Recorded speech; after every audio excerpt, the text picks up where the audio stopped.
welcome to the Advent Calendar Day 1. So I'm going to go through the Advent Calendar day by day until Christmas. So I'm going to show you guys what's inside this box. So when you guys open this box, the first things that you guys will see are the clips and the twine.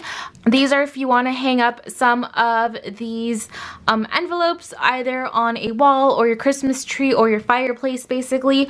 Some of these are a little bit heavier for the clips, so I suggest using a basket or putting them under the tree, or you know, clipping them on to the tree. That way you guys can grab them for that day. So welcome to day 1.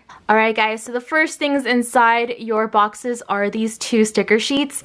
We have a open day 1 to open day 25.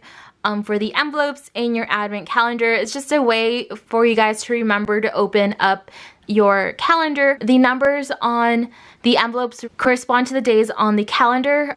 Day 1 would be December 1st, day 2 would be December 2nd. I just thought it would be so much easier if you guys didn't have to count down backwards. However, you can open them backwards if you wish, if you want to do that instead. But the way that I'm going to be filming these is I'm starting with day 1 and then ending up with day 25. Just because I didn't want to confuse people, and I didn't want people to get confused to know like what day is today when it's like in the middle. But you can do that if you wish. And then we also have a foiled countdown. So this one starts with 3 weeks, and then it has 2 weeks, and then it goes from 13 days all the way to Christmas.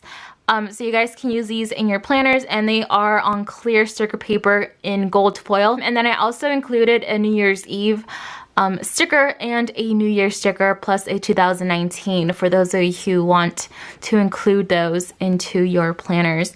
Okay, so day 1 is planner clips and planner band. So everyone gets 3 planner clips for your pens, and then I also included a planner band. So the planner band varies within these 3 colors. So you either got the aqua one, or the navy blue one, or the purple sparkly one. So that just depends on which planner band you got. These should fit most planners. I tested it on my Erin Condren, and that's how I got the size of this one. And then the planner clips should fit most pens. But that is day 1, and stay tuned tomorrow to see day 2.